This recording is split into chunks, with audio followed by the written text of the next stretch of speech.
And President Trump today announcing new trade deals with the Philippines and Indonesia. And the Philippine President, Ferdinand Marcos Jr., better known as Bong Bong, is the first Southeast Asian head of state to meet with Trump in his second term. The Philippines is a key U.S. partner, particularly in the Pacific region, where China has been trying to expand its influence. NTD Washington correspondent Mari Otsu has more. Finishing a trade deal, big trade deal actually. The White House today touting two new trade deals, one with the Philippines and another with Indonesia. Following his meeting with President Marcos of the Philippines earlier today, President Trump announced that the Philippines will pay a 19% tariff, while the U.S. will pay 0%. This announcement comes after the two world leaders celebrated their ties in the Oval Office meeting earlier today, where President Trump touted his efforts at untilting the Philippines toward China. Our strongest, closest, most reliable ally has always been the United States. The country was maybe tilting toward China, but we untilted it very, very quickly.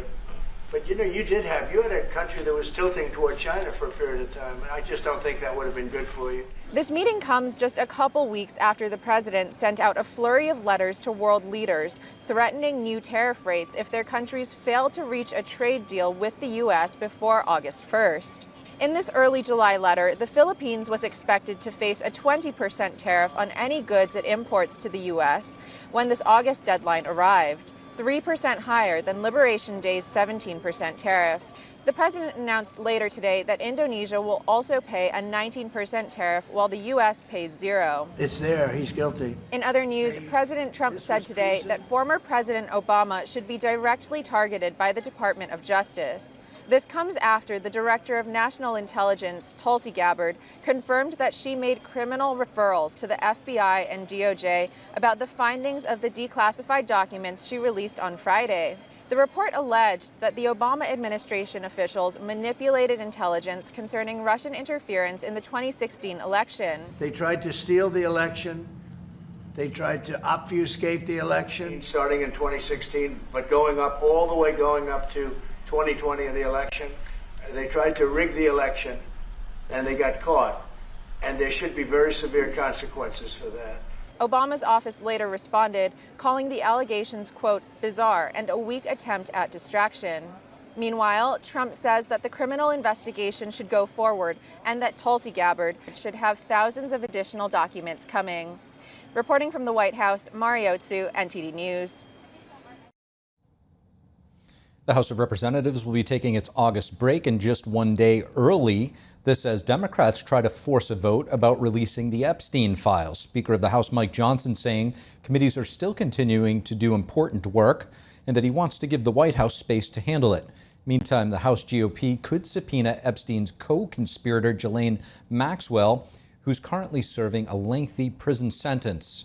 House Oversight Subcommittee advancing this motion this morning. And the Chinese regime is manipulating America's legal system. Members of a House Judiciary Subcommittee probing the extent of the CCP's abuse of U.S. courts. NTD's Washington correspondent Jack Bradley has the details. There is nothing wrong with competition. There is a problem with breaking the rules to get ahead, and that is what China has sought to do. Members of Congress uncovering how the Chinese Communist Party is using the American legal system to shape U.S. laws and harm Americans and American companies. The fact that it's backed by a powerful country who is using and weaponizing this is particularly disturbing. We've seen cases affecting our national security, intellectual property, and the safety of Chinese dissidents living here in the United States.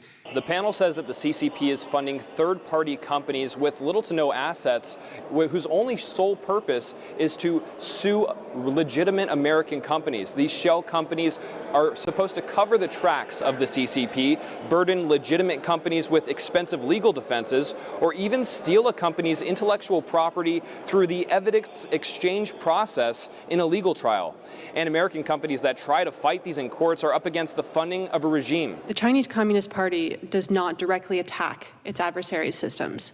Instead, Beijing seeks to subvert them from the inside, such that they advance Beijing's agenda rather than obstructing it. In many cases, it's difficult to trace the funding directly back to the CCP because the U.S. legal system doesn't require such a disclosure. Like, we require people to register as foreign agents in other contexts if you're like have a blog or something and you're promoting the views of the Chinese Communist Party. But actually, if you're funding a lawsuit, it's not required to be disclosed. It's an odd, strange. One panelist is a senior VP of a plumbing pipe supply company in North Carolina, and he found that his company has been plagiarized, the logo and the products, in Shanghai. And he's been spending millions of dollars and years fighting this, but to no avail. There's a building in Shanghai with our logo on the side. And a gentleman was passing out Charlotte Pipe business cards at a trade show in Singapore. That's how we discovered the theft. The panel called for more transparency in the legal system, while some even called for a complete decoupling of U.S. and China economic ties. Reporting from Capitol Hill, Jack Bradley, NTD News. Google has removed roughly 11,000 YouTube channels linked to foreign propaganda campaigns since the month of March. Takedown is part of the company's effort to counter government-backed disinformation, most of which is coming from China. Google announcing that decision in a press release on Monday. Among the removed channels, more than 7,000 were reportedly tied to the Chinese Communist Party. These campaigns primarily sharing content on U.S. foreign affairs, supporting the Chinese regime and its leader Xi Jinping in both Chinese and English. Meanwhile, about 2,000 Russia-linked accounts were also removed. Aside from YouTube channels, the takedown included other Google-related assets, such as ad accounts and a blog as well. And a special report coming soon on NTD. Join us as we uncover how the Chinese regime is extending its reach into American life, putting freedom at risk. Hear powerful first-hand accounts from those who lived it. Tomorrow, July 22nd at 9 p.m. Eastern, only on NTD. And President Trump, in his first 6 months in office, what has he accomplished? This date coming over the weekend, and what are the most significant policy changes thus far? And will lawmakers soon start preparing for the midterm elections? Joining me now to discuss these developments is Indiana Republican Congressman Marlin Stutzman. Congressman Marlon Stutzman, thanks so much for joining. Steve, great to be with you today. Thanks. It's great to have you back with us, Congressman. So President Trump marking 6 full months in office as of last Sunday over the weekend. From the border to foreign affairs to multiple pieces of legislation, what are some of the most notable policies or changes you think that have been made so far? And talk to us about how significant it is from a legislator's perspective, how much legislation has actually moved through both chambers in these 6 months. Steve, it's been an incredible start for the Trump administration, especially these first 6 months. I mean, there's so many different pieces that we could talk about, whether it's on the economy, whether it's on the border, whether it's international affairs. But I would say the top pieces that have been accomplished so far is that we extended the Trump tax cuts from 2017. Taxes aren't going to go up on the American people at the end of 2025. And the fact that we had not only kept those tax rates in place, we increased the cap on inheritance tax. We did no tax on tips, no tax on overtime, a greater senior citizen discount that they could apply to even Social Security income. But then on top of that, of course, the border. The president has done an incredible job of controlling the border, building the wall, and there have been 0 illegal crossings this last month. And I just think those are all remarkable achievements. And then on top of that, you could throw the negotiations that he's done in the Middle East, and of course, the bunker busters taking out the nuclear facility there in Iran. And so I'm looking forward to the next 6 months. It's been a busy first one, and I expect that much more will be accomplished in the next 6 months as well. You've also passed the rescissions package, this codifying many of the DOGE requests and cuts at the president's request. On the theme of waste, fraud, and abuse, how much progress do you think was actually made here with these cuts, and what more needs to be done? Yeah, no, that's the other great piece that was started under the Trump administration was the DOGE effort. What Elon Musk started with a great team at the Treasury. It really gave us as members of Congress insight to how the Treasury operates. About $1 billion an hour is what goes out of the Treasury. And a lot of it was even unmarked or didn't even have an explanation, wasn't coded correctly. And so this gives us a much better, gives us better information so we can legislate better. And so I think what we'll see is probably another rescissions package. The first one, of course, cut NPR and PBS funding as well as USAID. You know, what I hear consistently, Steve, from my constituents is that people are getting so tired of Washington focusing on other countries rather than our own as Americans. And I think that's why the president's message to the American people is that we're going to put America first is resonating so well. You know, not only making sure they're not going to pay more in taxes, we're going to control the border, and then finally we're going to cut more spending. I was just in a meeting today with the budget committee, and I'll tell you, our debt and deficit is still our largest threat to the United States, and that's something we have to continue to focus on. Congressman, breaking just earlier today, the president is withdrawing the United States from the UN Educational, Scientific, and Cultural Organization, otherwise known as UNESCO. White House says it supports woke and divisive cultural and social causes. What should Americans know about this? Yeah, well, I agree. In fact, President Trump withdrew us from UNESCO back in 2019.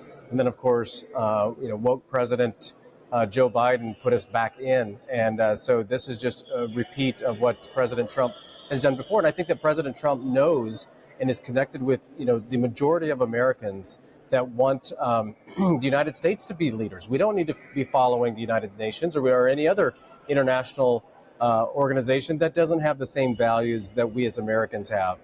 And, when they focus on education systems around the world and then want the United States to follow with their sort of woke ideology, it's not what the American people voted for or what we want. And so I tell you, President Trump just leads on so many different important topics. And he's got obviously a great team down at the White House. Cabinet members are paying attention to what is happening and where our federal government is involved. And it's a fight because the fourth branch of government, the bureaucracies, there's a lot of entrenched employees there that want this bigger government agenda. And President Trump is fighting back along with his team, and I appreciate it. Another concern that we're hearing from UNESCO and the UN Secretary General, for that matter, whose views tend to align more on the socialist worldview, is the influence of the Chinese Communist Party. How much of a concern do you think this is?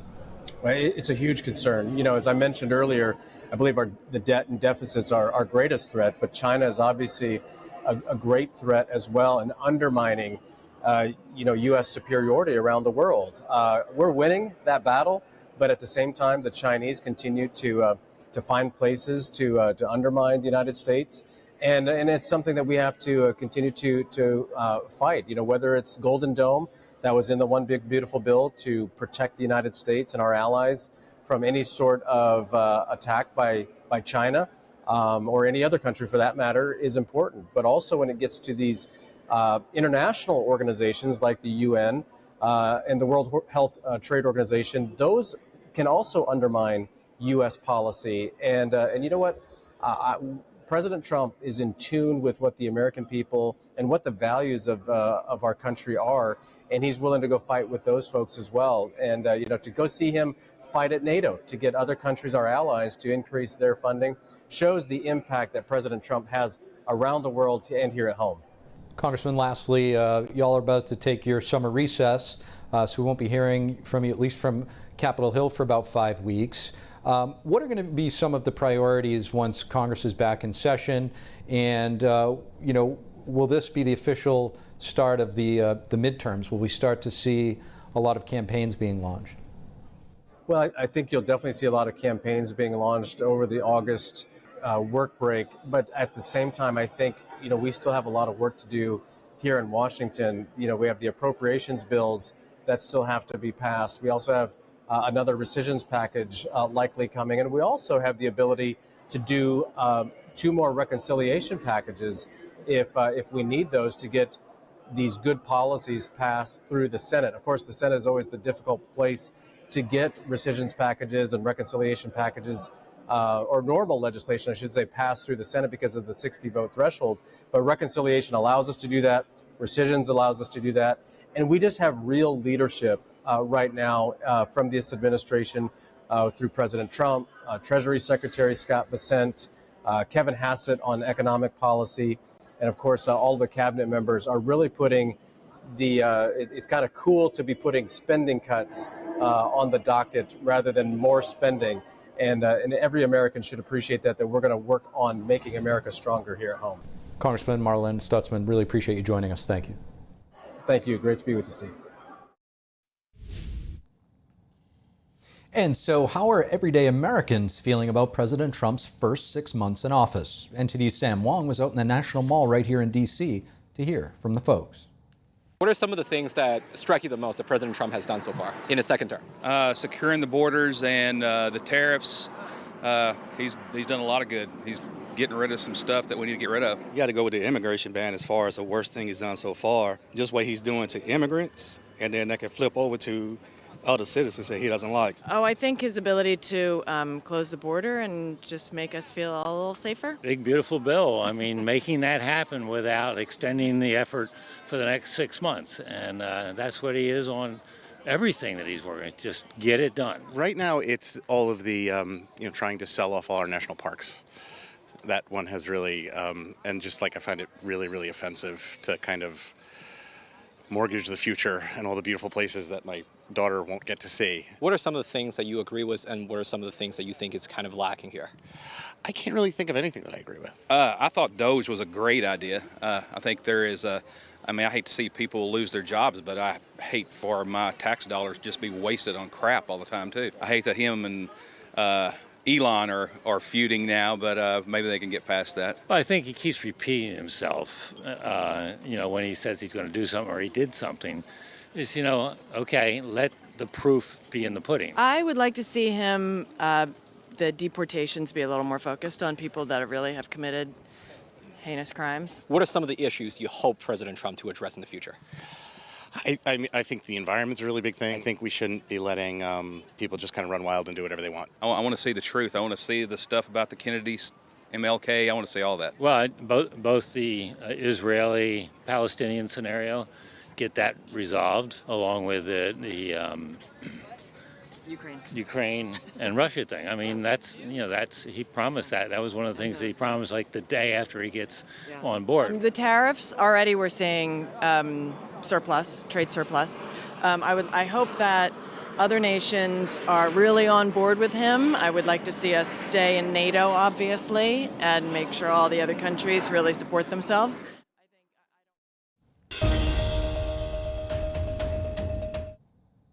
And breaking just now, President Trump reaching another trade deal, this with the nation of Japan.